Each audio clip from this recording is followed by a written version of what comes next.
Está poniendo. ¿Está poniendo bueno? Ya está grabando. Bueno. Bueno, chicos, aprovecho ya para saludarlos a todos.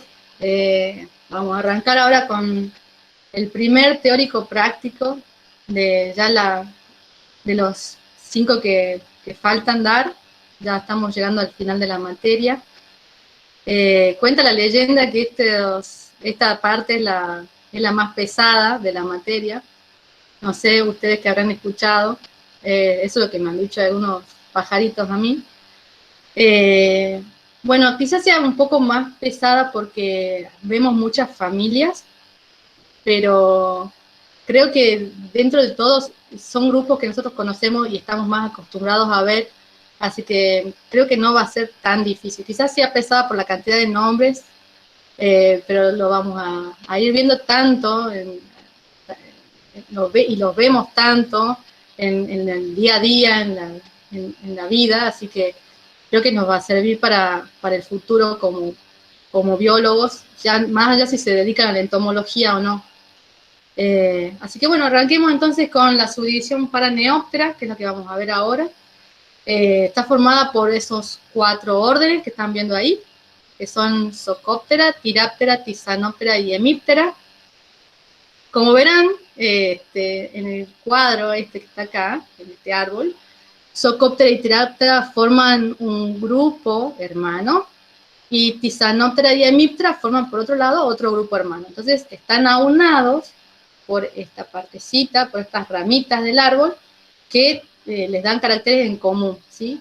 No vamos a entrar tanto en los caracteres en común, pero sí me interesa que sepan que estos dos grupos están relacionados más entre sí, y Tisanóptera y Hemíptera más entre sí, ¿sí? Bueno, esto es más que nada para que vean dónde se encuentra la subdivisión. Fíjense, los Paraneoptera también se los reconoce como hemipteroides. Quizás los encuentren en algún libro. Están al lado de los endopterigota, que son los holometábolos. Todo esto que está en verde es lo que les resta a ustedes ver en la materia. Y lo que vamos a ver hoy son estos 4 órdenes que están acá. Y lo que está en rojo, bueno, ya lo vieron. Espero que se los acuerden esos 4. Bueno, vamos entonces con las características de la subdivisión Paraneoptera. Vamos a ver un aparato bucal masticador en las formas más primitivas. Y vamos a ver que ese aparato bucal se transforma en suctor en los más derivados. No presentan ocelos las formas inmaduras, es también otra característica. La ausencia de cercos, que veníamos viendo en los otros grupos, acá no los vamos a ver. Hay una reducción en cuanto al número de túbulos de Malpighi y en cuanto al número de antenitos. El sistema nervioso central está concentrado en el tórax. Y vamos a ver que la venación alar es reducida y existe lo que se conoce como anteromotría, que la anteromotría no es otra cosa que significa que el primer par de alas son las funcionales con respecto al vuelo, ¿sí? Bueno, y como veníamos diciendo, vamos a ver 4 órdenes que vamos a pasar a ver ahora. Bueno, en este hermoso cuadro que están viendo acá, está toda la filogenia de la subdivisión Paraneoptera, pero a mí lo que me interesaba mostrarles es cómo se distribuye la dieta de los distintos organismos en este cuadro. Si se fijan, todo lo que está como en un naranja, bueno, marrón, no sé qué será eso. Yo tengo medio astigmatismo, miopía, todo tengo. Lo que está acá en naranja serían aquellos organismos que se alimentan son detritívoros. Lo que está en rojo son todos aquellos que son parásitos o hematófagos. Si se fijan, todo esto que está acá en rojo son del orden Tiráptera, que son los piojos, y algunos cuantitos que son hematófagos, que son de Heteróptera. Todo lo verde, si se fijan acá, son fitófagos, y tan solo algunos restos en celeste que son los que se dedican a la predación, ¿sí? Entonces, ¿a qué hago referencia con esto? Guiño, guiño, guiño, es que vamos a hacer hincapié en toda esta clase con respecto a lo que es el aparato bucal, ¿sí? Entonces, en cada orden yo me voy a detener un cachito en lo que es el aparato bucal porque se va modificando en los distintos grupos. Y quizás, guiño, guiño, se les pregunte, guiño, guiño, más adelante. Vamos entonces a agarrar el primer orden, el orden Zocóptera. Zocop significa raer, ptera significa alas. Quizás si ustedes encuentran algún libro viejo de antaño, de entomología, los encuentren con el nombre de Corrodentia. Hace muchísimo ya no se los utiliza así. Y son los famosos y populares piojos del libro. No sé si alguna vez los habrán escuchado hablar. Ustedes cuando agarran una biblioteca, algún libro que hace mucho que no utilizan, van a ver algunos puntitos chiquititos que se van movilizando por la hoja, y son, bueno, son los zocópteras que se alimentan del papel o también de del pegamento, ¿no? Bueno, como les decía, se alimentan también de otros microorganismos, ¿no? Como hongos, y también, como les decía, del papel. Y si la tinta no estaba muy fea, también se come la tinta. Bueno, vamos a la morfología de la cabeza de un zocóptera. La cabeza es de tipo hipognata, es bien globosa, redondeada, los ojos bien desarrollados, ¿sí? Y vamos entonces, como les decía, a hacer un poquito de hincapié en cómo es el aparato bucal. El aparato bucal es de tipo masticador modificado. Y esta modificación radica en lo siguiente, en que las mandíbulas son asimétricas, una un poquito más grande que la otra, no sé si la pueden ver acá, ¿no? Y van a ver que las maxilas están constituidas por una porción estilizada, que es la lacinia, es como un bastoncito, y que funciona como un mortero, y la galea, que está en la porción basal, que es más redondeada y carnosa. Entonces, estos animales raen, y por eso viene el nombre del orden, el alimento, como un mortero. Si voy muy rápido, ustedes, chicos, me frenan, ¿no? Vamos a ver ahora lo que es en cuanto al tórax de un zocóptera. Vamos a ver si las alas están presentes. No en todos está presente, solamente en algunos grupos. Si las alas están presentes, son membranosas y se van a disponer como en forma de techo a dos aguas, se le llama, esa forma de posición de las alas. Como ven, tiene pocas venaciones, no son muy venosas. Y vamos a ver en las patas, en la cara interna de las coxas de las patas posteriores, vamos a ver un órgano estridulador. Tampoco está presente en todas las especies, pero cuando está presente lo utilizan para hacer sonido y en el momento del cortejo. Y las patas posteriores, que acá arriba se puede observar, ¿no? Están bien desarrolladas y generalmente le sirven para permitir el salto. Entonces, en el tórax vamos a ver alas, ¿sí? Y un órgano estridulador que se llama órgano de Perman, que lo utilizan para el cortejo, y las patas, como les decía, preparadas para el salto. Sobre todo en aquellos que no son alados. En cuanto al desarrollo, bueno, todo este grupo, todos los 4 órdenes que vamos a ver son hemimetábolos, y tienen la característica de ser gregarios, los vamos a encontrar en grupos grandes, hasta incluso formando enjambres, ¿sí? Y en algunos casos pueden llegar a actuar como plagas.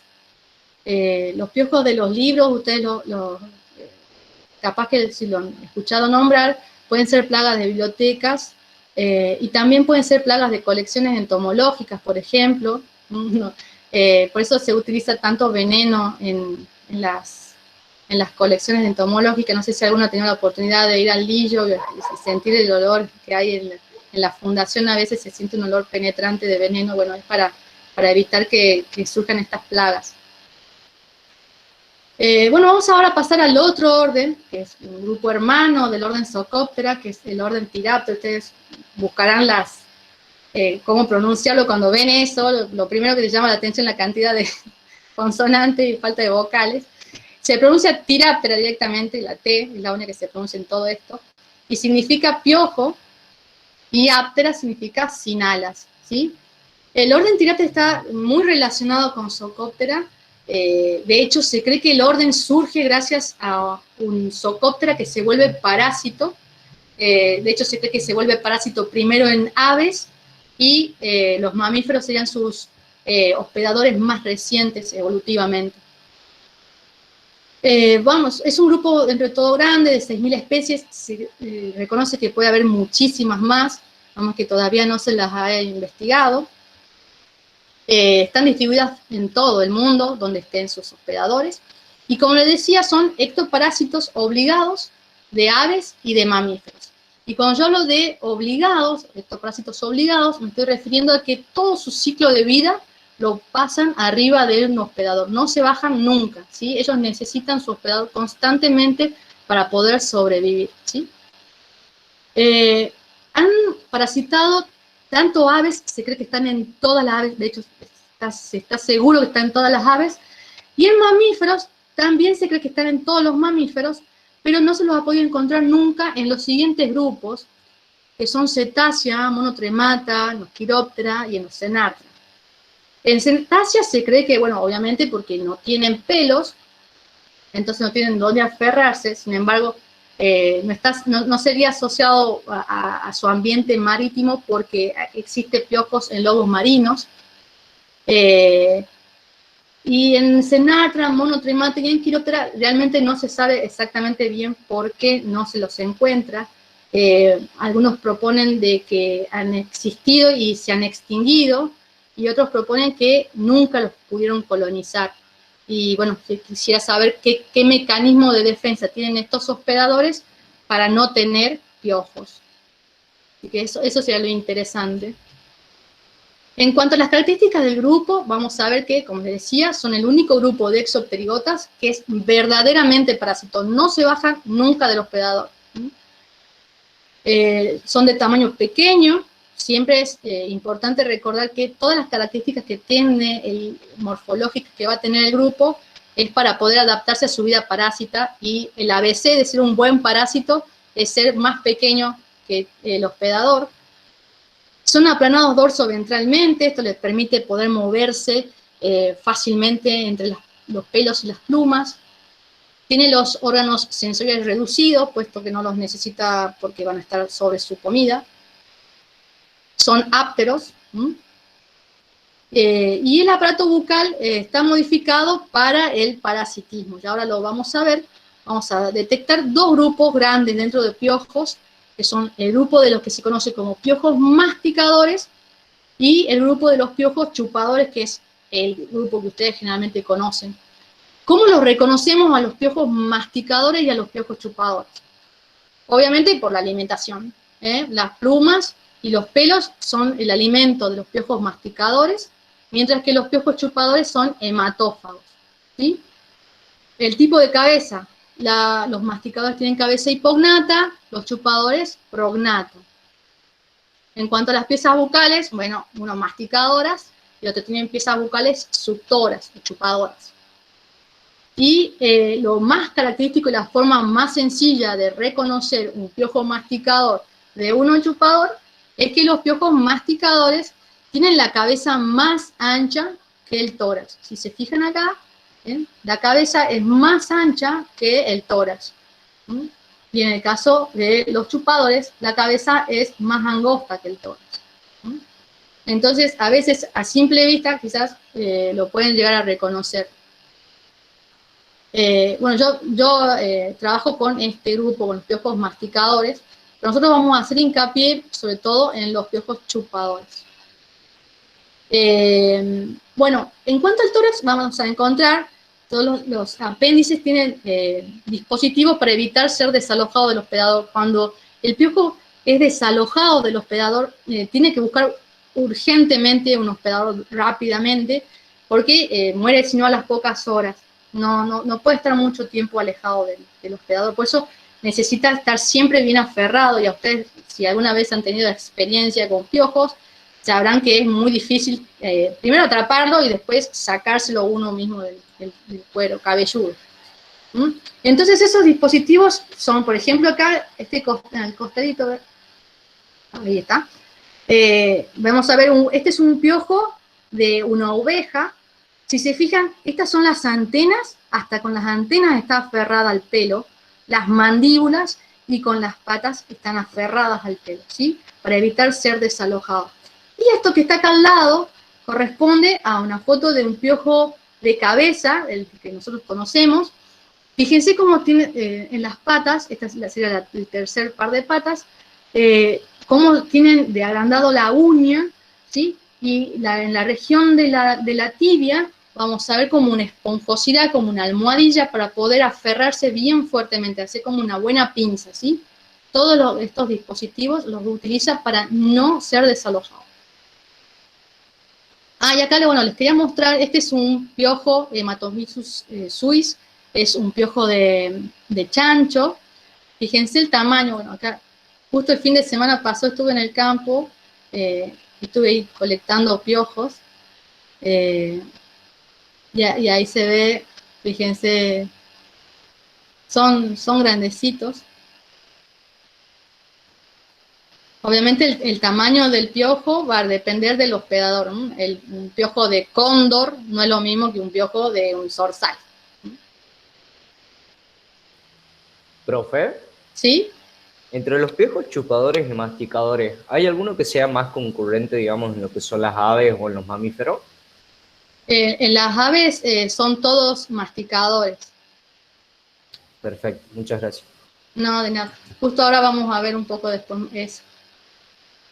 Bueno, un poco de ciclo de vida. Los piojos son de vida corta, pueden llegar a vivir 2 a 8 semanas, obviamente eso depende de la especie, y acuérdense de esto porque nosotros los biólogos lo utilizamos todo el tiempo, todo depende muchas veces de la especie. Vamos a ver que, bueno, la cópula se realiza sobre el hospedador. En este caso, lo que están viendo acá es una cópula de piojo de cabeza. El que está abajo es el macho, tiene la posibilidad de rotar, digamos, el abdomen y, bueno, copular a la hembra. Pero esto es variable también, depende de la especie. Hay piojos que se posan sobre los machos, sobre la hembra. Esto va variando. Y algunos que utilizan incluso las antenas para poder agarrarla a la hembra. Bueno, una vez que copulan, los huevos son colocados en la base de los pelos o de las plumas. Acá les quería mostrar lo que son las liendres en aves, cómo se las observa. No sé si logran ver unos puntitos blanquecinos ahí. Siempre lo colocan, como les digo, en la base de los pelos y de la pluma. Y esto nos sirve a nosotros para poder saber el tiempo, el periodo de tiempo que una cabeza, por ejemplo, de humano estuvo infectada, ¿sí? Si nosotros vamos a un colegio y hacemos un muestreo, por ejemplo, de niños, podemos ver si encontramos liendres muy alejadas del cuero cabelludo, significa que esa persona estuvo contagiada, digamos, con piojos hace un tiempo bastante largo, digamos. En cambio, cuanto más cerca veamos las liendres dispuestas con respecto al cuero cabelludo, menos tiempo de infección, digamos, de infestación. Y bueno, las hembras pueden oviponer entre 1 a 20 huevos por día. Esto también depende de la especie. Luego de los huevos se eclosionan 3 estadios ninfales, muy semejantes al adulto, y finalmente el adulto. Esto que está acá es un piojito de paloma. Yo de paso les voy mostrando unos piojos que capaz que nunca vuelvan a ver en su vida. Y bueno, estos son un poco la clasificación, no se asusten con los nombres. Como les decía, yo voy a hacer más que nada hincapié en el suborden Anoplura. Lo que sí les quería comentar es que todos estos 3 suborden, Amblycera, Hypnocera y Rhincopterina, son todos piojos masticadores, ¿sí? Y lo que nosotros estamos más acostumbrados a ver es el suborden Anoplura. Este, por ejemplo, es un piojo de ganado ovino. Estos son entonces piojos chupadores. Y para mostrarles un poco la diferencia, los Amblycera y Hypnocera son piojos que están presentes en aves y en algunos mamíferos, son, como decía, masticadores y están presentes acá en la Argentina.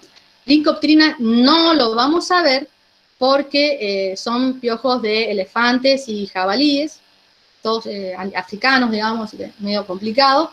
Y lo que sí voy a hacer hincapié en esta clase es sobre este grupito, el suborden Anoplura. Bueno, vamos entonces al suborden Anoplura, vamos a hablar un poquito cómo es el aparato bucal. Es un tipo de aparato bucal suctor. Lo tienen oculto en el momento cuando no se están alimentando, como pueden ver acá arriba, ahí está oculto, no se lo ve, y solamente lo exponen en el momento de la alimentación. Y está constituido por 3 estiletes, acá arriba se ve uno de esos estiletes que se los quitaron, estos son fotos de microscopio óptico, electrónico, perdón. Y le quería mostrar acá, fíjense, en esta parte de acá abajo, se ven como unos dientecitos. Ellos tienen unos dientecitos que con eso van lastimando, digamos, el cuero cabelludo, y una vez que terminan de hacer la grieta, digamos, ahí recién ingresan los estiletes. Bueno, en el hombre vamos a encontrar 2 especies, que ustedes dirán, bueno, esta bióloga no sabe contar, pero bueno, ahí en realidad, si se fijan, está Pediculus humanus capitis, Pediculus humanus corporis. En realidad estos dos son serían una sola especie distribuidas en 2 razas, digamos, o 2 subespecies. Y Tirinus pubis, que quizás lo conozcan como más popularmente como la ladilla. Pediculus humanus corporis y capitis son muy semejantes si se fijan en cuanto a la parte externa morfológica, y es de hecho muy difícil de diferenciarlos a simple vista, pero ahora les voy a mostrar cuáles son las diferencias básicas por las cuales nunca van a poder ser especies en sí juntas, porque tienen características distintas. Bueno, vamos entonces al piojo de la cabeza, a capitis. Afecta exclusivamente la cabeza, no la vamos a encontrar en ninguna otra parte, únicamente lo vamos a encontrar en la cabeza. No está relacionado con la suciedad o los malos hábitos higiénicos, que es algo que bueno, generalmente uno cuando era chico o cuando conocía casos de piojos, de hecho significaba un insulto, digamos, que te digan piojoso, porque si vos eras piojoso porque significa que eras sucio. Bueno, en realidad los piojos prefieren cabezas limpias porque el cuero cabelludo secreta unos aceites, unas grasitudes, que a los piojos les resulta difícil de poder agarrarse al cabello.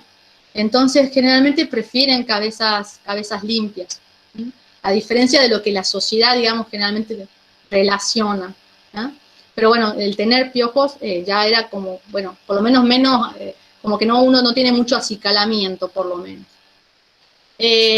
Otra cosa que es característica del grupo es que no transmiten patógenos, ¿no? Hasta el día de hoy que no se conoce ninguna enfermedad, ningún patógeno que sea transmitido por este grupo. Y los niños de edad escolar son los más propensos a infestaciones. Generalmente los piojos prefieren a los niños antes que a los adolescentes y a los adultos. No se sabe exactamente bien cómo es ese mecanismo, por qué tienen esa predilección.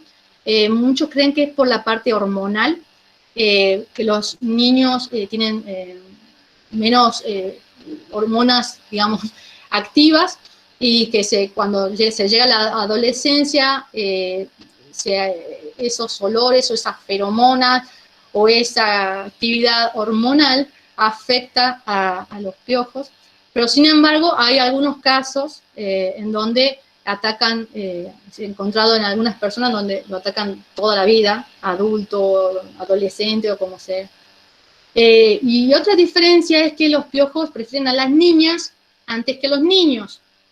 Discriminan, digamos, también en cuanto al género, y esto se cree que está relacionado a que los chicos generalmente juegan al fútbol, a los tipos de juegos que tienden a sudar mucho, digamos, en sus juegos, en sus hábitos. El pelo generalmente lo tienen más corto, entonces los piojos prefieren a las niñas que utilizan vinchas, utilizan las trabitas y todas esas cosas que le permiten ocultarse mejor al piojo, y además el pelo largo que también le permite también ocultarse mejor.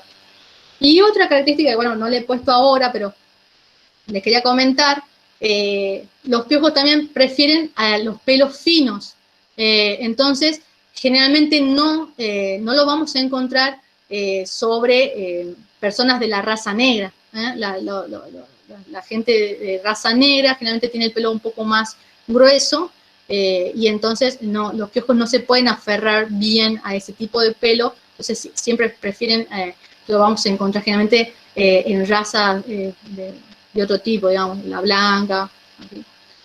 Así que, bueno, eso. Y con respecto, bueno, ahora vamos a hablar del piojo del cuerpo, Pediculus humanus porporis, que, como les decía, es muy parecido, muy parecido al piojo de la cabeza, pero a diferencia nunca lo vamos a encontrar en la cabeza, lo vamos a encontrar afectando al resto del cuerpo, ¿sí? Y probablemente ustedes nunca lo hayan escuchado hablar, de hecho capaz que se están enterando ahora que existía este piojo, así que bueno, en paso me parece interesante que lo sepan. A diferencia del otro, sí está relacionado al hacinamiento y a la suciedad. Esto, ellos prefieren, ¿por qué este tipo de personas? Porque esas personas generalmente conservan la ropa por mucho tiempo, la misma ropa por mucho tiempo, y entonces ellos viven entre las costuras de la ropa, las liendres de hecho la colocan ahí, y solamente se dirigen al cuerpo a alimentarse y luego regresan, digamos, al cuerpo. Por eso también es frecuente en los vagabundos en épocas de guerra. De hecho, muchas veces se cree que esta especie desaparece, se la piensa extinta y ocurre alguna catástrofe, alguna guerra, algún tsunami o lo que sea, que provoca que las personas necesiten estar todo el tiempo con la misma ropa y de repente resurge este piojo. Bueno, como les decía, vive en las costuras y a diferencia del piojo de la cabeza, este piojo sí es transmisor de patógenos. Vamos a ver cómo es la picadura, ¿ven? Cómo le deja la picadura en las personas. Y las enfermedades que transmite son estas tres: el tifus epidérmico, la fiebre de las trincheras y la enfermedad del vagabundo. O sea que son, de hecho, en la Primera Guerra Mundial, los piojos provocaron muchísimas muertes. No sé si se acuerdan del Señor de los Anillos, el autor del Señor de los Anillos, Tolkien, él sufrió el tifus epidérmico, y fue, casi muere, y fue después de eso que él escribe El Señor de los Anillos. Así que, bueno, gracias a los piojos le dio tiempo para recapacitar, está en la cama, porque estaba en la cama y ahí lo escribió, y se le ocurrió toda la idea. Así que gracias a los piojos, fue eso, bueno, y vamos al último grupo, las ladillas o piojos del pubis, Tirinus pubis, que si se fijan son muy lindos, son como cangrejitos también les dicen. Afecta únicamente la zona perineal, son también llamados piojos cangrejos, y si bien no transmiten patógenos, ellos mismos son considerados una enfermedad de transmisión sexual. De hecho, en algunas películas por ahí los mencionan, el tener ladillas, como, bueno, una enfermedad de falta de hábitos higiénicos. En algunos casos puede haber carga parasitaria tan grande que afectan otras partes, otras regiones del cuerpo, como pestañas, cejas, barbas o hasta axilas. En algunos, digamos, en algunos lugares alejados de la ciudad, o no tanto quizás, en algunas villas de emergencia, uno puede llegar a observar, en caso de que familias que duermen todas en la misma habitación, en las mismas camas, se puede llegar a ver casos en donde los niños tengan ladillas en las pestañas o en las cejas. Bueno, y se tiene que hacer todo un control para ver si no hubo abuso sexual, porque en algunos casos también son indicadores de abuso sexual en niños. Bueno, y estos piojos se transmiten entonces por contacto sexual, y es muy, muy poco probable que se los encuentre sueltos en sábanas o en inodoros infestados. Generalmente, como les digo, estos animalitos tienden a estar siempre asociados a su hospedador y evitar el desalojo como sea, ¿sí? Porque no pueden vivir mucho tiempo alejados del hospedador. Bueno, les quería contar un poquito por qué fue que yo me dediqué a esto, qué me llamó la atención de los piojos. Y una de las cosas que me llamó mucho a mí la atención era eso de la especificidad, la gran capacidad de especificidad que tienen. Y si hablamos de especificidad, tenemos que hablar de algo que se conoce como coevolución. La coevolución es, quizás ustedes lo van a ver más adelante, cuando vayan avanzando en la carrera, pero coevolución es básicamente cuando un organismo se modifica morfológicamente, produce o presiona a la modificación de otro organismo que está asociado a él. Eso vendría a ser básicamente lo que es la coevolución. Por ejemplo, les muestro el caso, por ejemplo, del flamenco. Este es un piojo de flamenco. Supongamos que el plumaje del flamenco, digamos, bueno, ahí no se lo ve bien rosita, pero bueno, era rosita, tiene un piojo medio rosáceo, ¿sí? ¿Qué pasaría si este pájaro cambiara el plumaje a un plumaje más claro? Quedaría expuesto, ¿sí? Como se ve acá, este es, bueno, otro ejemplo, pero ¿qué pasaría? Queda como más expuesto, entonces es más expuesto a que sea depredado por el mismo piojo, por el mismo ave o por aves que estén colindantes. Entonces, lo que debería hacer el piojo es poder modificarse a ese nuevo ambiente, ¿sí? Entonces, eso sería, digamos, la coevolución.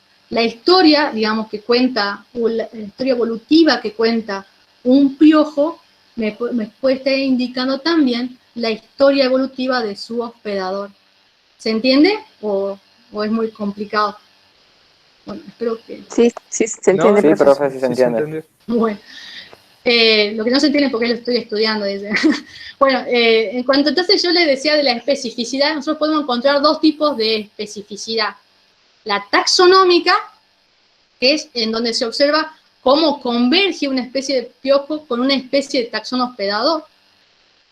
Por ejemplo, en este caso, ¿sí? Yo puedo, suponiendo la historia evolutiva de un parásito, puedo suponer cómo es la historia evolutiva de su hospedador y viceversa, ¿sí? Eso los transforma en algo muy interesante para su estudio. Y otro tipo de especificidad que podemos encontrar es la especificidad sitio-específica que tienen los piojos, que es lo que más o menos veníamos viendo. Nosotros podemos encontrar piojos de la cabeza, podemos encontrar piojos de cuerpo. Entonces, ese tipo de especificidad se denomina sitio-específico. Y, por ejemplo, acá les quería mostrar otro ejemplo, para sacarlo un poco de los piojos que conocemos, para que vean cómo se modifica, cómo es un piojo de cabeza de ave. Generalmente ellos tienen la cabecita más triangular. Después vamos a ver cómo es un piojo de pluma de ala, que generalmente son más alargados, y de hecho esta morfología les permite poder soportar hasta migraciones de cientos de kilómetros. Y después podemos ver cómo es el piojo del vientre, que son más redondeados en el abdomen y la cabeza más cuadrada. Entonces, estas modificaciones que sufre el piojo, a mí me permite saber más o menos deducir de qué parte, de qué área está parasitando. Y bueno, por último ya, cerrando para no atosigarlos con piojos, es mostrarles cómo esa variedad, cada una de estas fotitos son piojos, especies distintas, ¿sí? Y fíjense que todos tienen más o menos la misma morfología. Todos los que son piojos de cabeza presentan más o menos la misma morfología. Los que son todos de alas presentan esta estructura alargada del cuerpo. Y los que son piojos de cuerpo, todos más rechonchos, ¿sí? Entonces, bueno, eso es por lo cual yo me llamó mucho la atención y los estoy estudiando actualmente. Y otra cosa, el último mensaje que les quería dejar es que uno cuando termina de estudiar, se recibe y elige lo que va a hacer, muchas veces te dicen, ¿cómo vas a estudiar eso? Malísimo, sobre todo los que no están en el ambiente de la biología. A mí me pasó un montón cuando se enteraban que yo estudiaba piojo y toda la cara de asco, así. Y bueno, más que nada eso, decirles que el día de mañana ustedes también van a estudiar lo que sea, y la gente siempre les va a decir, ¿cómo se te ocurrió estudiar eso o perder el tiempo con eso? Y bueno, nada, eso, decirles que siempre hay algo importante y mientras ustedes le pongan pasión a lo que están estudiando o a lo que están aprendiendo, sigan adelante con ese camino. Bueno, vamos a pasar entonces al otro orden, el orden Tisanoptera. Tisanos significa flecos, ptera significa alas, y comúnmente se los denomina trips. Y acá les muestro cómo son, para que los vean, son de cuerpo alargado, y las alas con esos flequitos, que les da el nombre al orden. Bueno, es un grupo de 6.000 especies, son bastante chicos, muy, muy pequeños, y tiene una alimentación bastante variada. Vamos a ver organismos que son fitófagos, otros que son depredadores, otros que son ectoparásitos y micófagos también. De todas estas especies, solamente el 1% es considerado plaga, ¿sí? Y de esas 1%, solo 10 especies son transmisoras de virus. Así que la gran mayoría son benéficos, son polinizadores de flores o controladores de maleza, o sea, la gran mayoría son benéficos, pero generalmente cuando uno los estudia, generalmente van al grupo de las que son plagas porque producen daños. Ya después vamos a ver cuáles. Bueno, para no hacer menos, vamos a tener que ver cómo es el aparato bucal. El aparato bucal de un Tisanoptera es de tipo raedor, chupador. Les voy a mostrar cómo es. Las piezas bucales están formando un cono. Ese cono es de tipo asimétrico. ¿Y por qué digo que es asimétrico? Porque le falta la mandíbula derecha. Entonces, el aparato bucal está formado por 3 estiletes, uno que es mandibular, que sería correspondería a la mandíbula izquierda, y 2 maxilares. Un estilete maxilar aquí y un estilete maxilar de este otro lado. Bueno, la mandíbula izquierda y las maxilas se modifican entonces en estiletes y se las encuentra dentro de un cono bucal que está formado por un clipio, el labro que va por encima y el labio que va por debajo. Y acá se ve claro cómo es la cabeza entonces de un Tisanoptera, que parece que como si fuera que está tomando mate. Bueno, esa es la forma de verlo. Una cosa que me faltaba contarles es que esos estiletes maxilares se unen, son largos, y se unen, se ensamblan y forman lo que se conoce como el canal alimenticio. Por ese canal van a ingerir el alimento.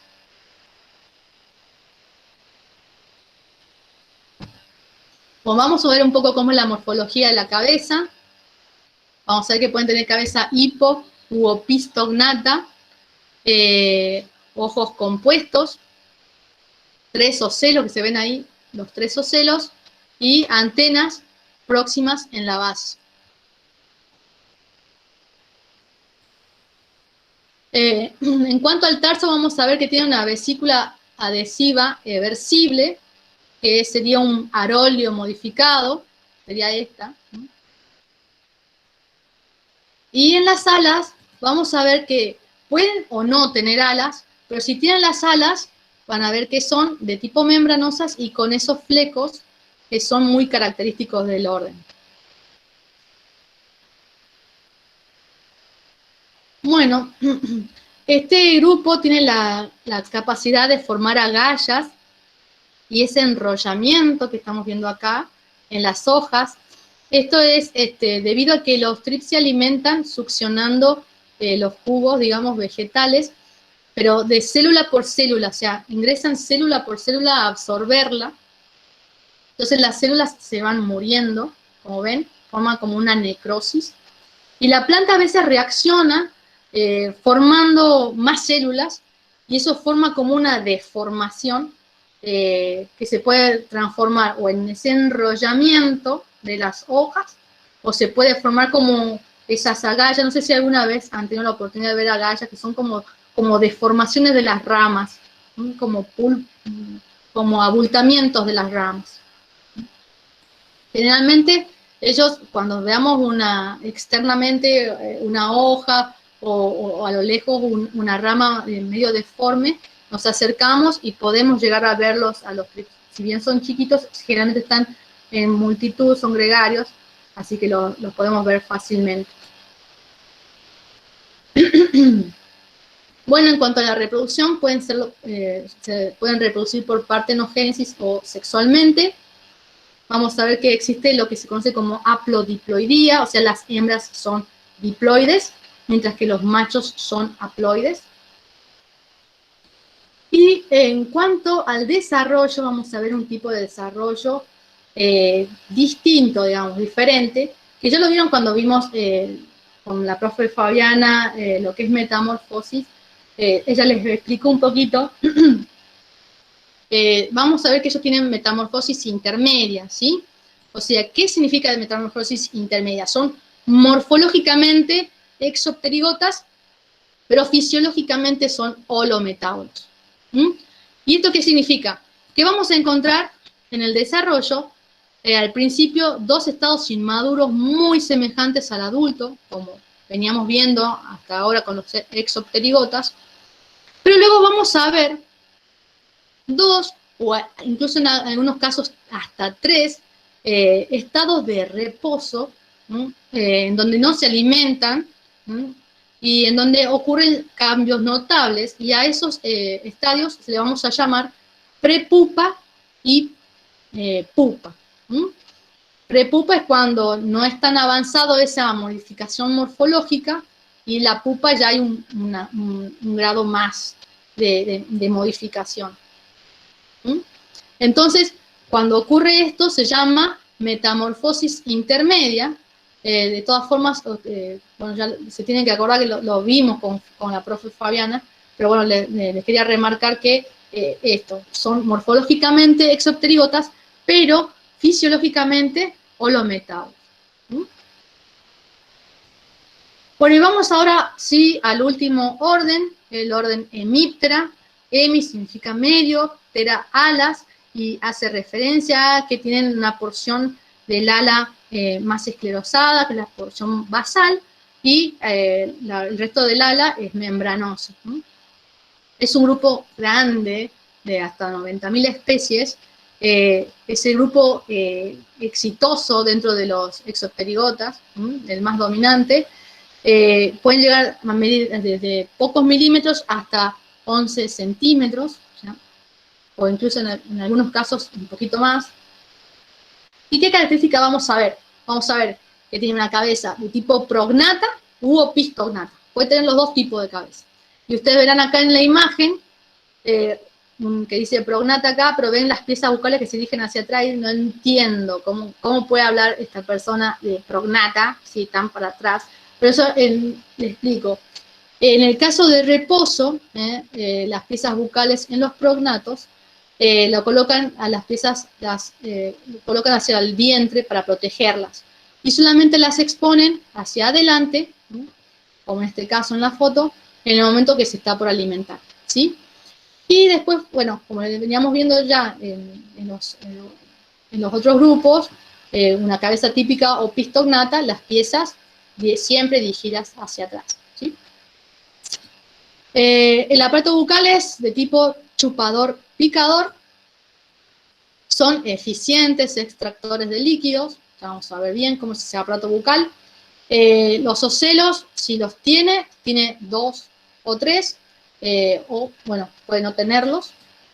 Y el clipio está dividido en lo que se conoce como un anteclipio y un postclipio, ¿sí? Anteclipio y un postclipio. Y eso le permite también mayor movilidad del aparato bucal. Bueno, vamos a ver lo que es el aparato bucal, no se asusten con la imagen, no se asusten con la imagen. Es un poco, capaz que engorroso explicarlo, pero es súper fácil de entender, espero. Lo que voy a tratar ahora es tratar de ser lo más clara posible, a ver si entienden cómo está formado el aparato bucal, porque capaz que es difícil de explicarlo, pero es fácil de entender, creo yo. Bueno, entonces les voy a explicar cómo es el aparato bucal. El aparato bucal está formado por 4 estiletes. Esos 4 estiletes corresponden a un par de maxilas, o sea, que se modifican, esas maxilas se modifican en estiletes. Si yo agarro una maxila, voy a ver que tiene un acanalado y otro acanalado acá, ¿sí? Voy a ver que tiene como 2 acanalados, ¿sí? Si yo agarro la otra maxila, ¿no? Veo que también tiene un acanalado acá y otro acanalado acá. ¿Qué pasa si yo las junto a ese par de maxilas? Si yo junto ese par de maxilas, voy a obtener 2 canales, ¿sí? Un canal de mayor tamaño y un canal de menor tamaño. El de mayor tamaño es el canal alimenticio y el de menor tamaño va a ser el canal salival, ¿sí? Eso entonces está constituido por las maxilas. El segundo par de estiletes lo forman las mandíbulas. ¿Y cómo lo forman? Lo forman rodeando a esas maxilas. Entonces lo que hacen las mandíbulas, rodean a esas maxilas y le da una mayor firmeza para que no se desforme los canales, ¿sí? Entonces, cuando yo veo a un aparato bucal, una hemíptera, por ejemplo, voy a ver que está constituido por los estiletes. También voy a ver que esos estiletes están alojados en un labio, y puedo llegar a ver también el labro que protege a toda esa estructura. Cuando el animal se está por alimentar, lo hace ingresando los estiletes dentro del tejido, ya sea el vegetal o si en el caso de una vinchuca, por ejemplo, lo ingresa en la piel. Bueno, espero que haya quedado claro eso. Cualquier cosa, si no, ustedes me interrumpen y volvemos. En cuanto al tórax, nosotros vamos a encontrar pronoto, ¿sí? Que puede estar bien desarrollado, como en las juanitas, o podemos encontrar un pronoto que está más sencillo, formando como un anillo, más pequeño. Después vamos a ver el mesioesputelo, que viene por detrás del pronoto, que puede estar bien desarrollado, como en este caso, o no tan desarrollado. Y después vamos a ver las alas. Las alas pueden ser membranosas, como acá arriba, o pueden ser de tipo hemiélitros. ¿Está? Entonces, las alas podemos ver que sean hemiélitros. Las membranosas son siempre, las posteriores son siempre membranosas, perdón. Y podemos encontrar organismos que sean macrópteros, o sea que tienen las alas bien desarrolladas, braquípteros como acá abajo, que las tienen reducidas a las alas, o directamente ápteros, ¿sí? Como en los pulgones. No sé si alguna vez lo vieron a los pulgones, están siempre en algunas plantas ornamentales de la casa. En cuanto al abdomen, nosotros vamos a encontrar 2 estructuras visibles. Podemos ver el conexivio, que es una estructura membranosa que se encuentra en el abdomen, de las vinchucas, por ejemplo, o de algunas juanitas. ¿Y qué hace este conexivio? lo que hace es aumentar el volumen del abdomen, permitir que el abdomen se ensanche en el momento de la alimentación para aumentar el volumen, ¿sí? De manera que el animal puede comer un montón. Y después vamos a encontrar los sifones, y esto lo vamos a ver en aquellos que son acuáticos, como el népide, notonéctine y el melostomátide, que estamos viendo acá. Entonces, en aquellos que son acuáticos, por esos sifones se produce la respiración. Otra cosa que podemos encontrar dentro de los hemípteros es la estridulación. Estridulación, recuerden que es cuando se frotan partes del cuerpo, ¿no?, para producir sonido. Lo pueden hacer frotando las antenas, frotando el rostro contra el esternón, por ejemplo, en coreide. O podemos encontrar ya órganos especiales para la estridulación, como las cigarras, en donde nosotros vamos a ver estructuras membranosas, que son los timbales. Esas membranas se ensanchan y se inflan con aire y se desinflan, y en ese momento se produce el sonido. Esto lo producen los machos para llamar a las hembras. No se sabe, en la estridulación va variando, obviamente, en cada grupo, para qué lo utilizan. En el caso de los machos se usa para de las cigarras, se utiliza para el macho llamar a la hembra, pero también se cree que lo utilizan para denotar, para la defensa, para denotar el peligro. Y en los otros todavía no se sabe muy bien para qué lo utilizan. También vamos a ver glándulas, que pueden ser de distintas formas. Pueden ser glándulas para las ceras, que es para lo vamos a ver en las cochinillas, para la protección, ¿no?, para su defensa, para no ser atacadas, para no ser tan ricas cuando se las coman los depredadores. Vamos a encontrar glándulas que son de tipo repugnatorias, que es la que nosotros más estamos acostumbrados a oler, que son las de las juanitas. Y después las glándulas salivales, que es lo que la utilizan sobre todo las vinchucas y, bueno, casi todos los que son fitófagos, sobre todo, para poder alimentarse. Ellos tienen una alimentación externa, o sea, la saliva tiene muchas enzimas que van degradando el alimento, entonces ellos después van sorbiendo esa digestión, digamos, externa. Otra cosa que lo caracteriza mucho al orden es su gran variabilidad en mimetismo. Pueden camuflarse con su entorno. Si se fijan, acá abajo hay una chinche, digamos, un hemíptero. Acá abajo hay otra. Se pueden asemejar a hormigas, como en este caso, ¿no? Y bueno, los que son ya muy abusos ya son los membrácidos, que son estos que están acá arriba, que se asemejan a espinas. Ya después van a ver otras formas que pueden llegar a tener. Esa es su capacidad de mimetismo. Otro que me pareció interesante nombrarles es su simbiosis que pueden llegar a tener. Se pueden asociar a otros grupos de artrópodos. Lo que estoy mostrando ahora es un ejemplo de estos que están acá, son los áfidos. Quizás lo reconozcan por la película Bichos, esto creo que era Bichos, en donde está la reina con un áfido como mascota. Y básicamente es lo que pasa en la realidad. Los áfidos succionan los líquidos de la planta y por unos sifoncitos que tienen acá en el abdomen liberan un líquido azucarado, una melaza, que les fascina a las hormigas. Entonces las hormigas le dan protección a los áfidos, que como verán no tienen ningún tipo de protección. Ellos los protegen y a cambio los áfidos le dan la melaza.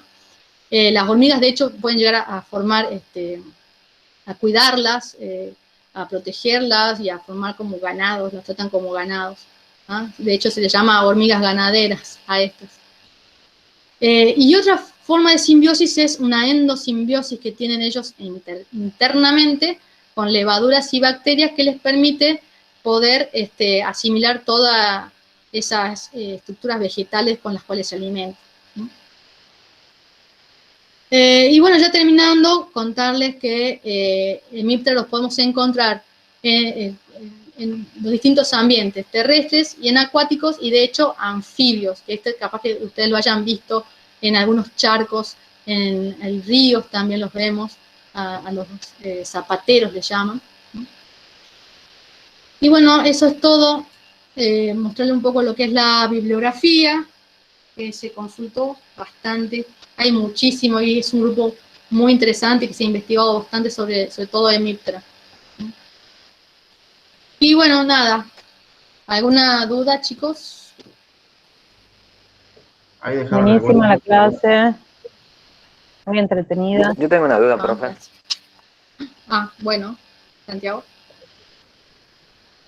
Uy, justo se me cortó el internet, no sé si está funcionando.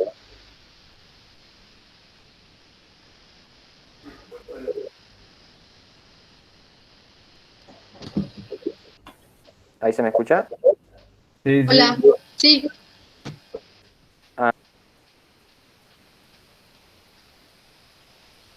Lo perdí. Bueno, quería preguntar si los insectos esos son conscientes de su mimetismo o ellos solamente... Y consciente, no sabría decirte mucho, pero que evidentemente lo saben utilizar, sí, porque les ha dado resultado. Ahora, ¿cómo lo saben? Eso es lo magnífico. Digamos, Claro, si mi ¿cómo duda era, saben? por ejemplo, capaz que ¿Cómo ellos saben solamente con sus...? vivían... Es maravilloso cómo se pueden parecer, por ejemplo, a hormigas o tener el a mimetismo. himenópteros. Claro. Uy, Santi, se te corta. Pero sí, la verdad que es muy interesante y sería muy interesante saber cómo lo hacen. Pero la verdad que no sé qué tan conscientes son. Evidentemente lo hacen y les sale bien la jugada. Leo, ahí preguntaron cómo respirarían los piojos de los lobos marinos. Respiran muy interesante. Tienen unos espiráculos especiales que se sellan y ellos pueden aguantar la respiración por mucho tiempo. Y también los lobos marinos tienen el pelaje muy espeso, y entonces en ese pelaje también se guardan burbujas de aire. Cuando ellos salen a la superficie y después se vuelven a meter, quedan algunas burbujas de aire, entonces eso las utilizan para respirar de ahí. Pueden pasar hasta 3 meses, no sé si saben, los lobos marinos están hasta 3 meses en el mar, y ellos se la pueden aguantar a esa situación. Muy interesante, hay una chica acá en Puerto Madryn que los está estudiando. Es muy interesante ese grupo. Preguntan también por qué se reduce la mandíbula derecha en los trips. Ay, mira. Si lo supiera. Les vino bien, digamos, reducirla, pero no sabría bien por qué se modificó así. Bueno, Si paso no a me dar el break. equivoco, es para darle un poco de rigidez a ese cono bucal, pero no estoy muy segura. Pero tiene que ver con la penetración de los tejidos a la hora de alimentarse. Nos vamos a mantener acá, Franco. Disculpa, sí. El reconocimiento lo vamos a hacer por acá mismo, ¿no? No se tienen que ir a otro lado. Como ahora estamos todos en esta sala, el reconocimiento lo vamos a hacer acá, ¿sí? Porque veo que... Ya salió el profe igual. Ay. No, sí, Me lo todavía perdí. tienen que ver. Ya le aviso yo que es mío, ¿sí? No se Dale. preocupe. Dale.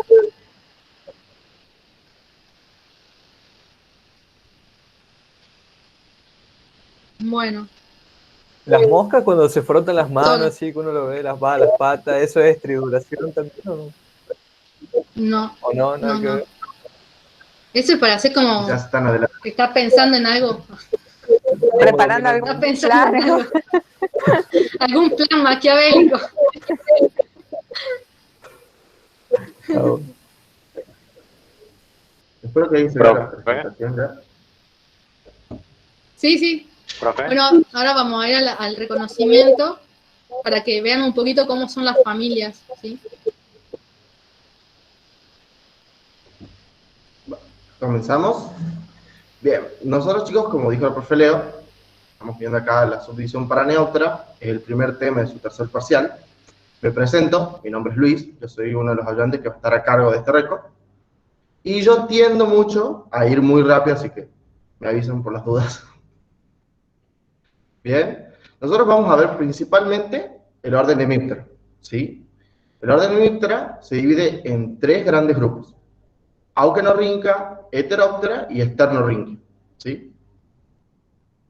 Este cuadro que ven acá es su machete personal. En este cuadro están todas las características que ustedes tienen que saber para reconocer estos tres subórdenes.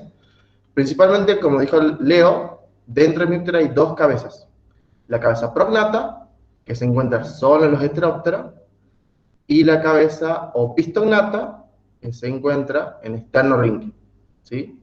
Y en Aukenorrhyncha. En Heteroptera vamos a tener un pronoto bien desarrollado, y en cambio en Aukenorrhyncha y Sternorrhyncha ese pronoto está mucho más reducido.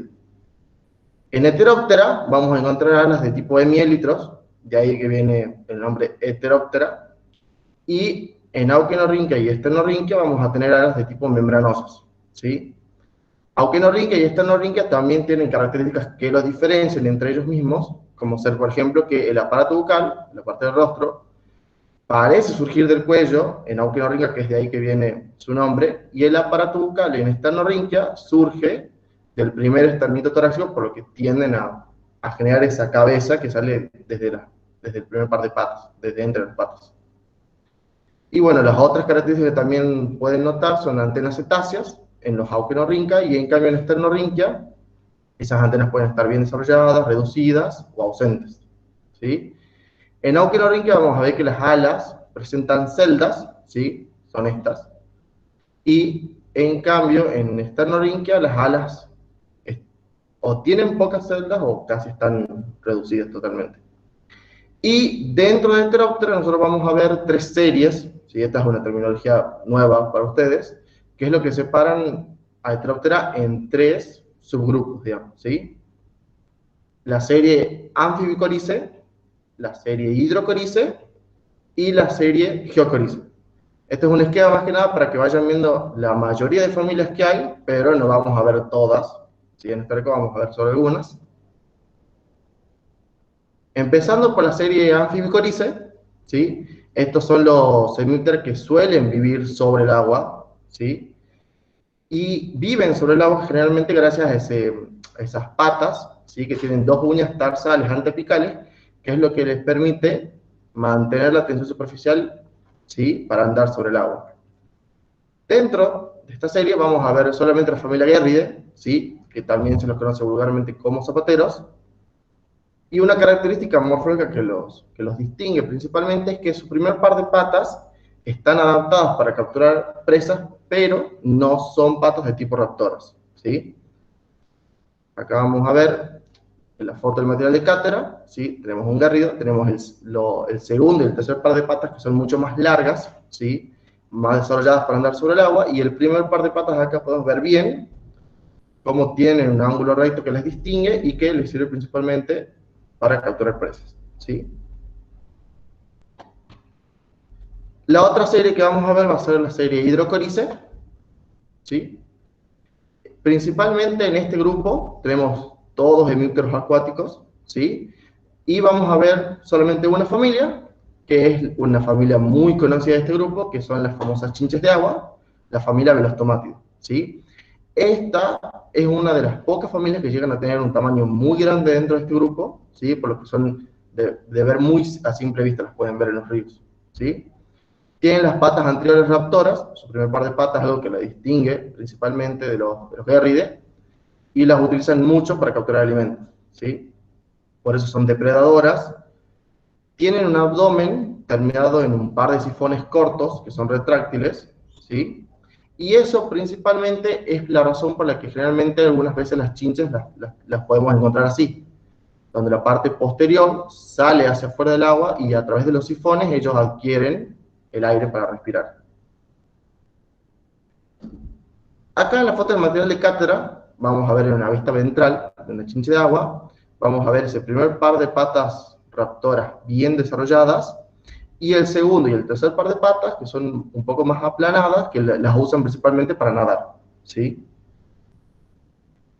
En esta foto podemos ver esos sifones en posición terminal, cortos y retráctiles, ¿sí? Acá podemos ver bien ese aparato bucal prominente. Y una peculiaridad que suelen tener en este grupo es que los machos siempre tienden a llevar a los huevos, ¿sí? En el dorso del cuerpo, ¿sí? Luis, ahí te preguntan si estas son las que están en la pileta, las que te pican en la pileta. Yo nunca las vi en pileta, las veo en ríos. Pero en río suelen encontrarse, y es más, estas chinches generalmente cuando las pican no tienen veneno, no se asusten, pero duele. Chicos, estas las pican, duele. Y les cuento una historia que nos ha pasado con el grupo, con uno de los viajes de invertebrados. Resulta que vamos a hacer un muestreo ahí en uno de los ríos, y en el mismo frasco mi grupo metió un velostomátide y habíamos encontrado larvas campodeiformes, y habíamos encontrado efemerópteros y bueno, un montón de otros artrópodos, digamos, y cuando lo fuimos a ver después, el velostomátide es lo único que quedaba, se había comido todo, o sea que todo el muestreo que habíamos hecho con los chicos en el río se perdió ahí. Después no nos creían que habíamos atrapado tantas cosas. Así que mala idea. Bien. La siguiente serie que vamos a ver es la serie Geocorice, ¿sí? Estos grupos principalmente terrestres contiene la mayor biodiversidad del suborden y son los que generalmente los van a encontrar más comúnmente. Y en este grupo vamos a ver 5 familias, ¿sí? Cimicidae, Reduvidae, Coreidae, Scuteleridae y Pentatomide, ¿sí? Empezamos con Cimicidae, ¿bien? Estas son las famosas chinches de cama, ¿sí? Que son ectoparásitos, aunque también hay formas depredadoras, y son ectoparásitos tanto de aves como de mamíferos. Tienen un cuerpo aplanado, roboide, redondeado boboide, y son braquípteros, ¿sí? Y pocos son transmisores de enfermedades. Generalmente, ¿sí? Las que nosotros encontramos en las camas son hematófagas, ¿sí? Generalmente una forma muy de detectarlas rápidamente estas chinches es por 2 cosas. Primero, por las picaduras que le dejan a uno, y segundo, porque muchas veces estas chinches, a medida que se alimentan, ellas defecan. Entonces eso genera manchas de óxido, ¿sí? En las camas, como ven acá, que es algo que también puede ser un indicador. Igual, estas manchas no solamente las pueden encontrar en los colchones, sino también en algunas grietas de la pared o cerca de los enchufes viejos. Ahí también es posible encontrarlas.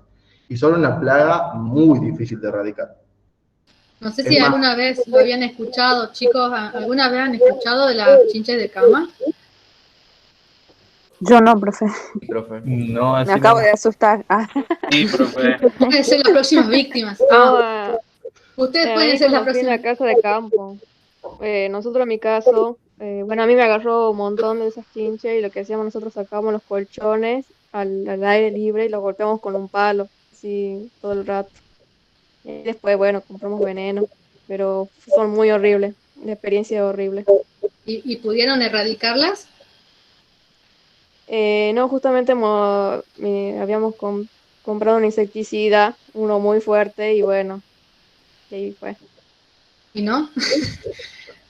No, sí, tuvimos que sacar todas las sábanas, todas las ropas que vos has usado en ese mismo día y ponerlas a lavar todo el rato. Sí. Son re difíciles porque al ser tan chiquitas se meten en cualquier escondrijo y por más que uno agarre y tire veneno, a veces vuelven a aparecer, por eso, o a veces se meten más adentro del colchón, son un bajón, la verdad.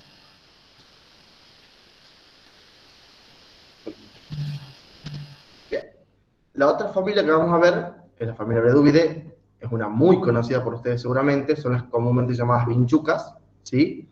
Y en esta familia también vamos a tener formas depredadoras o formas hematófagas, ¿sí? Como también anteriormente en el caso generalmente de aves y mamíferos, ¿sí?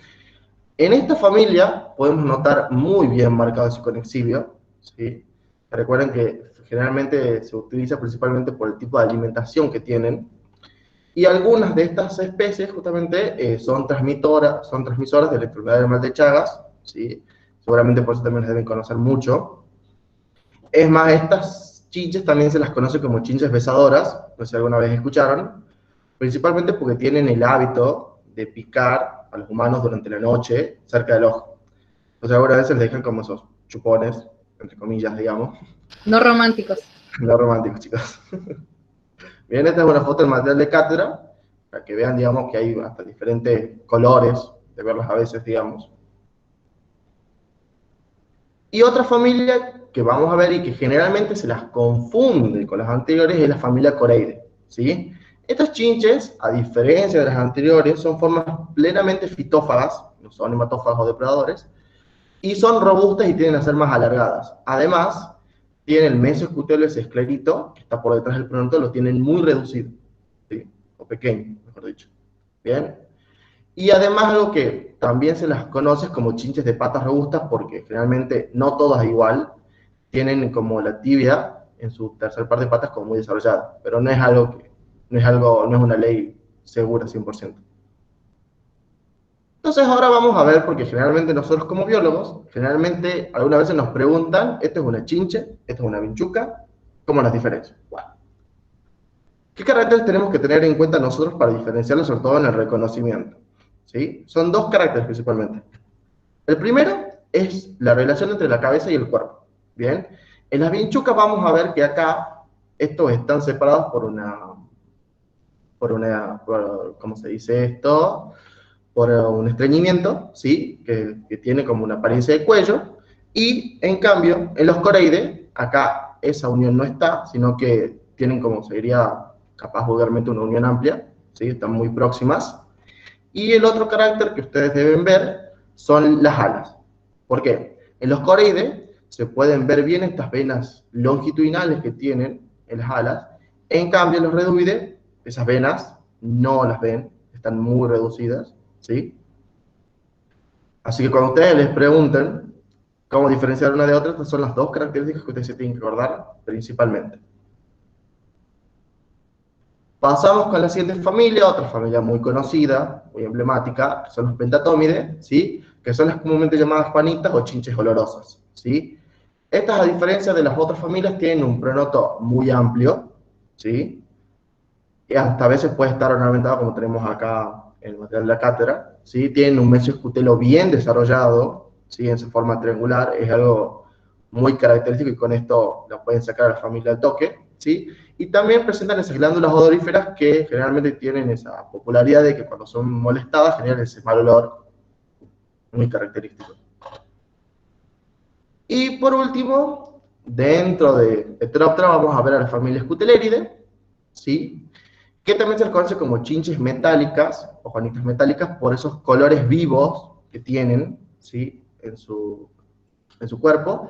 Y acá vemos que el mesoescutelo es todo esto, ¿sí? Como vemos acá está cubriendo todo el abdomen del cuerpo, ¿sí? Y una pregunta que probablemente le escuchen es, ¿cómo podemos diferenciar un Scuteleride de un coleóptero? Generalmente cuando hablamos de coleóptero hablamos de un escarabajo, ¿sí? ¿Alguno tiene una idea de cómo puede ser esa diferencia? El aparato bucal. ¿Por las alas? Bien. Por el primer par de alas. Lo primero que se ve a simple vista son las alas. Muy bien. ¿Por qué? Porque en un escarabajo vemos las alas en una primera vista dorsal. Las vemos principalmente por esa línea longitudinal que las separa. En un Scuteleride no vemos eso. Lo que vemos acá, recuerden, es un esclerito. Y debajo de ese esclerito es donde se encuentran las alas, ¿sí? Esa es la principal diferencia, digamos, ¿sí? Después, obviamente, hay muchas más diferencias, el aparato bucal, el tipo de pata, pero algo así a simple vista es eso. Vamos a pasar al otro suborden ya, el suborden Aukenorhynchia, ¿sí? Que también es un suborden donde hay una coloración variada, son principalmente fitófagos y además suelen producir sonidos como forma de comunicación, como dijo la profe Leo anteriormente. Y acá vamos a ver principalmente 4 familias. La familia Cicadidae, que es de los coyullos, seguramente los conocen. La familia Cercopidae, la familia Cicadelidae y la familia Membraceae, que ya escucharon mucho por los profe Ley. Empecemos con Cercopidae, ¿bien? Estos se conocen vulgarmente como chicharritas o salivazos, ya vamos a ver por qué tienen ese nombre.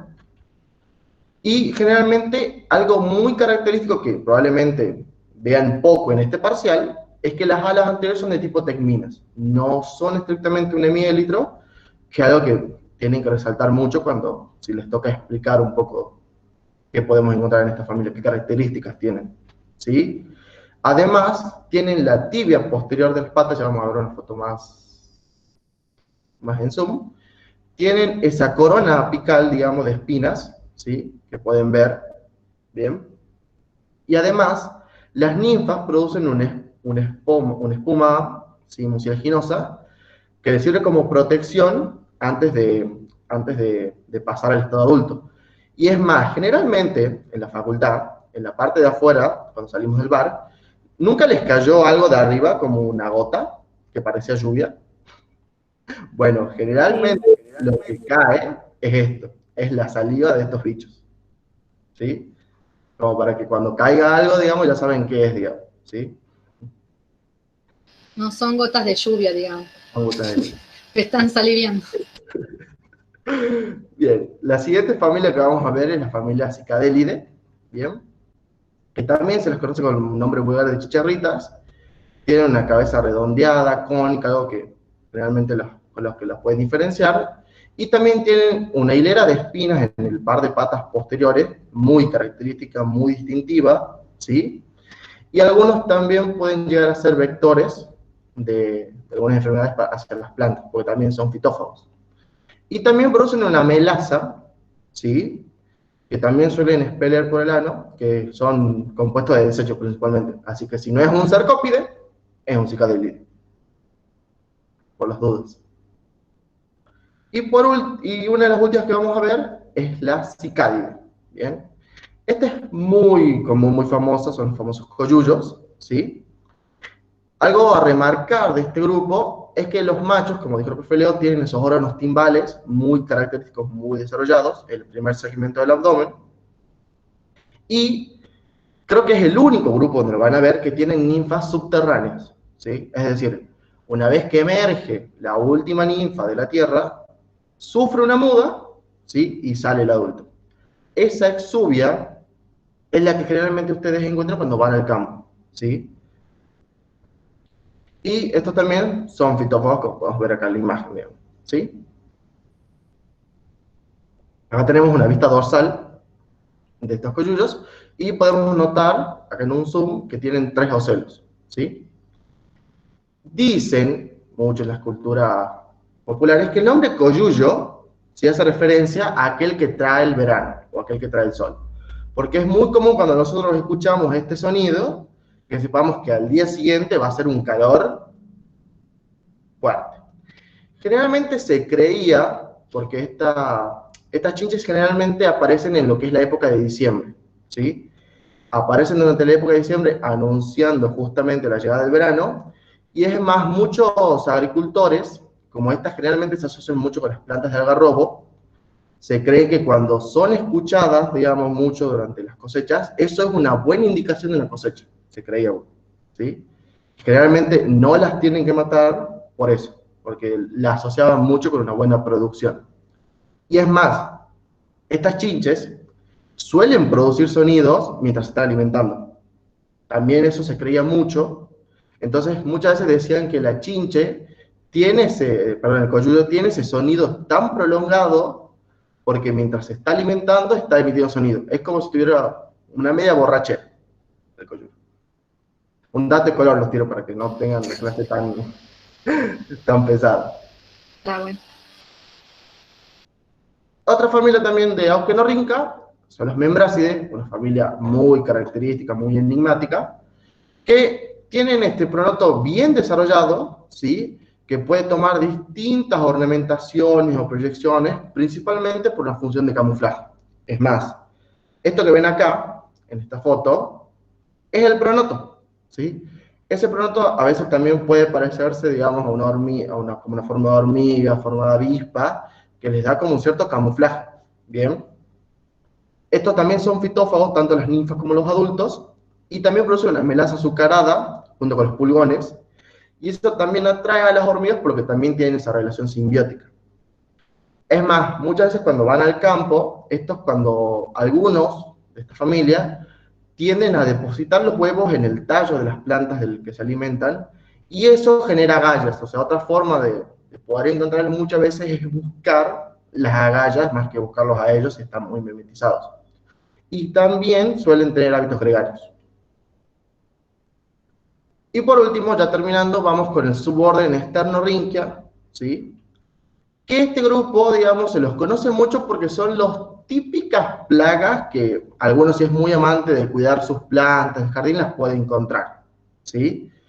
Y dentro de este suborden vamos a ver 3 superfamilias: Aleroidea, las moscas blancas, que ustedes ya seguramente la han escuchado nombrar, los pulgones, Amphidoidea, y Cocoidea, que son las cochinillas, ¿sí? Acá les tiro como un pequeño remedio casero que estuvimos buscando con la profe Leo, que generalmente lo pueden utilizar si ustedes tienen alguna de estas plagas, como que les pueda Lo ayudar. estamos por patentar. Lo tenemos que patentar ese primer. Tal cual, digamos, que consiste principalmente en pasarle un poco de jabón blanco a cada hoja de la planta, es un poquito trabajoso, y generar una solución con las cenizas de los cigarrillos diluidas en agua y echarle eso como un spray. Entrando ya más que nada en las superfamilias, vamos a ver primero las moscas blancas, ¿sí?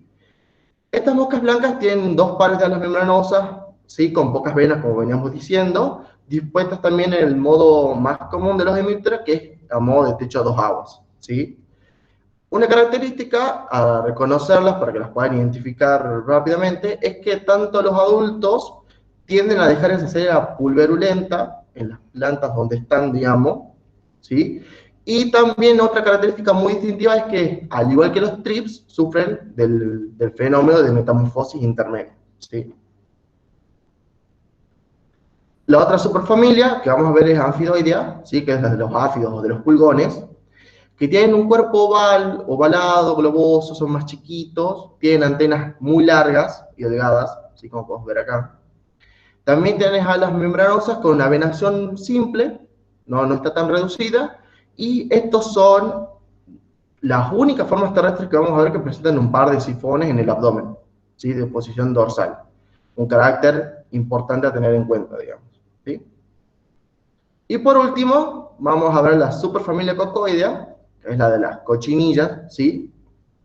Esta superfamilia se distingue principalmente porque presentan un dimorfismo sexual muy marcado, hasta el punto que podemos encontrarlas en hojas diferentes de la planta. En el caso de las hembras, son ápteras, son neoténicas, tienen un aspecto de larva, ¿sí? Tienen un cuerpo ancho y aplanado, ¿sí? Acá podemos ver que la cabeza está bien fusionada al tórax, ¿sí? Y los machos son los que son alados en este grupo, ¿sí? Estos tienen glándulas de acera, o veíamos principalmente para protección, y al igual que las moscas blancas y los trips, presentan el fenómeno de metamorfosis intermedia. Eso es algo que recuérdenlo, anótelo, porque es probable que se lo pregunten, ¿sí? Y hay una peculiaridad de que hay algunas cochinillas, sí, sobre todo algunas que viven en cactus, que se las suele criar porque funcionan, se las puede utilizar como colorante natural, ¿sí? Brindan un color carmín bastante lindo, digamos, y es una de las cosas por las que se las cultiva. Hemos buscado también. Y bueno, eso es todo, chicos. Eso es todo lo que van a ver en cuanto a la diversidad de este grupo, ¿sí? Muy bueno, Luigi. No sé, chicos, ¿tienen alguna duda? ¿Algo que no entendieron? ¿Algo que quieran preguntar?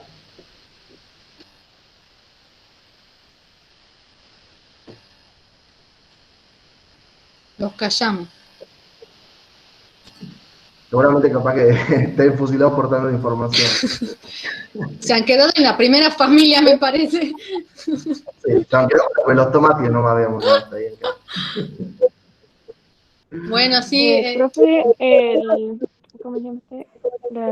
Esto es lo de las chinches. las que son hematófagas, las que están en las camas, todo, ¿pueden invernar? Mm, Pueden pasar mucho tiempo sin alimentarse, eso sí. Invernar no conozco que lo hagan, Sí, el pero sí término. pueden pasar mucho tiempo sin alimentarse esperando a su presa. Sí, esperando una buena situación, pero sí. Bueno, creo que ya queda que veamos el práctico. Bueno, ¿lo Listo, dale. muestro yo o lo mostrás vos, Luigi? ¿Cómo hacemos? Este Eh, momento nunca lo esperamos. No lo no, practicamos esta parte. Ya la muestro yo si querés. vos decís que lo bueno es Ahí ¿verdad? voy, espera. Ellos no.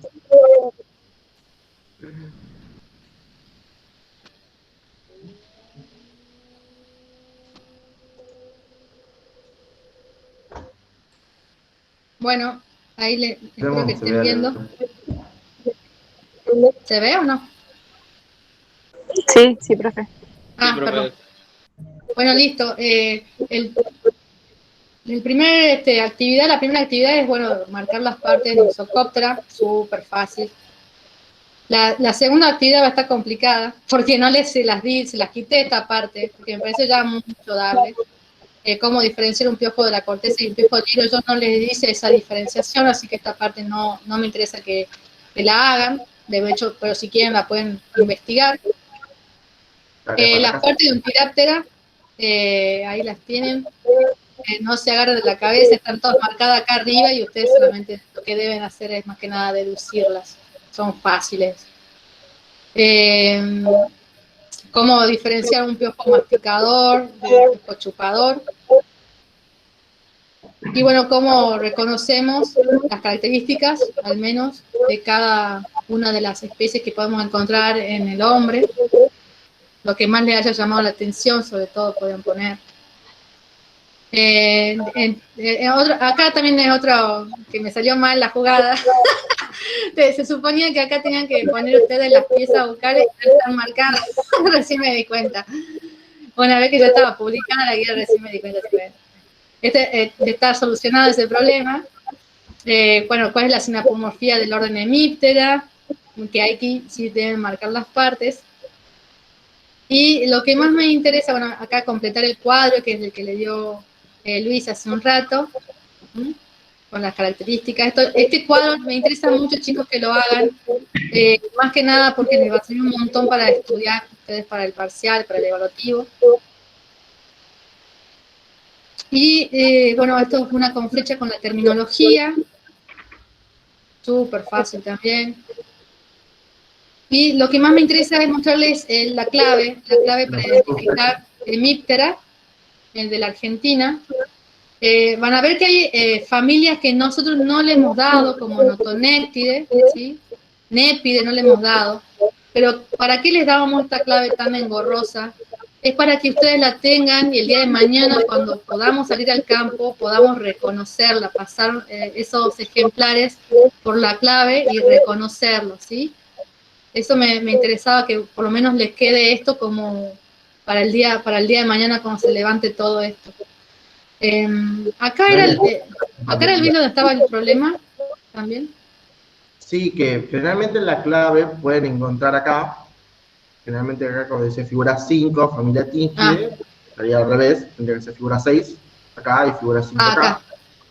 Pero, como les dijo la profe Leo, es más que nada por si el día de mañana ustedes quieren identificar, si ven algo, puedan utilizar la clave para saber qué es lo que están viendo. Pero no se las vamos a pedir que le estudien tan de memoria. Lo que más queremos es que sepan las características que nosotros les vamos a en práctica. Esas sí son importantes que ustedes sepan, digamos. Aparte, lo más interesante es que, bueno, con Hemiptera sobre todo, es un grupo que nosotros cuando salgamos al campo o a nuestra misma, al jardín de la casa, los vamos a ver, los vemos, y estaría bueno que nosotros podamos llegar a identificarlos por nuestra propia cuenta, digamos. Así que eso era la idea.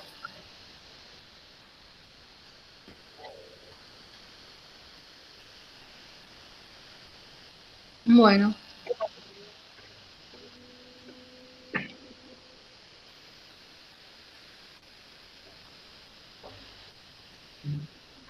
¿Alguna duda, chicos? Por ahora yo no, profe. Por el momento no. Bueno, cualquier cosa alguna duda que surja, lo dejan en el foro y los contesto. No hay problema.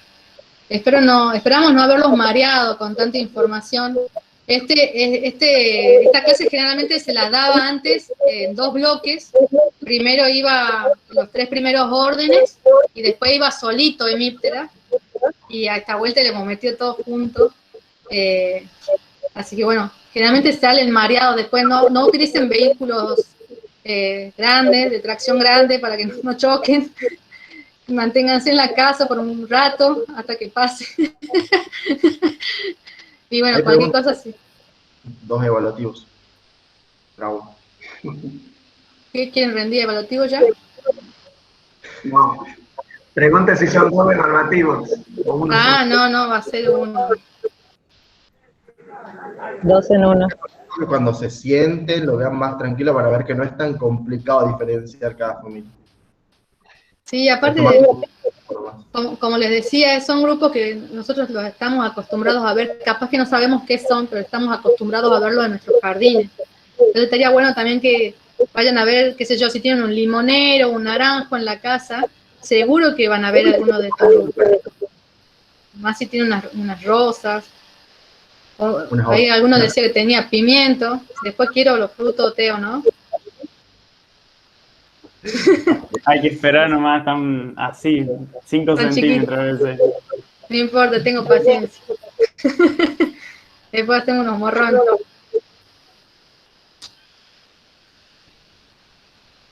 Bueno. Esto va a ser evaluado el martes, si no me equivoco. Ahí en el cronograma. Con calma.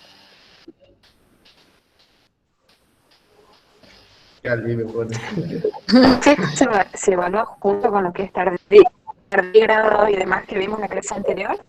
No, eso era teórico, clase teórica, esa se evalúa en el examen final recién. En el parcial. Bien. Sí, solamente va a ir. Gracias. Bien. Chicos, les recomiendo algo. Esta parte de la materia es probable que vaya rápido. Gracias. Es mucho, así que ténganla. Vayan al día con la materia. Experiencia personal. Sí. No sé por qué esta parte en la que menos les gusta por ahí a los chicos. Es mucho.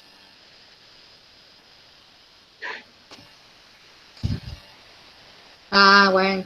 Pero nuestra materia es la mejor, ¿no es cierto?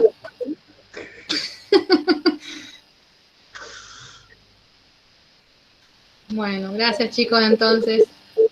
No llores. Controlate, por favor. Hay cosas peores. Ya van a ver vertebrados. Ya van a estudiar peces. Ay, Dios, quería morir.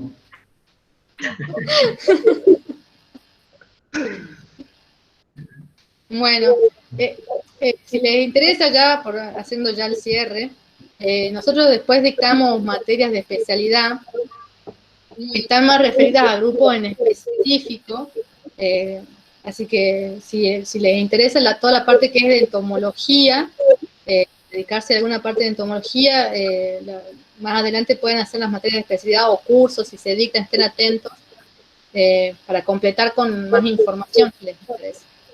Si se dan cuenta que lo suyo es la entomología. O si se dan cuenta que les necesitan materia de especialidad también. También puede pasar. Bueno. Nos estamos viendo mañana. Mañana en clase teórica. No ni sé en qué día estoy. Mañana nos vemos entonces. Sí. Chao chicos.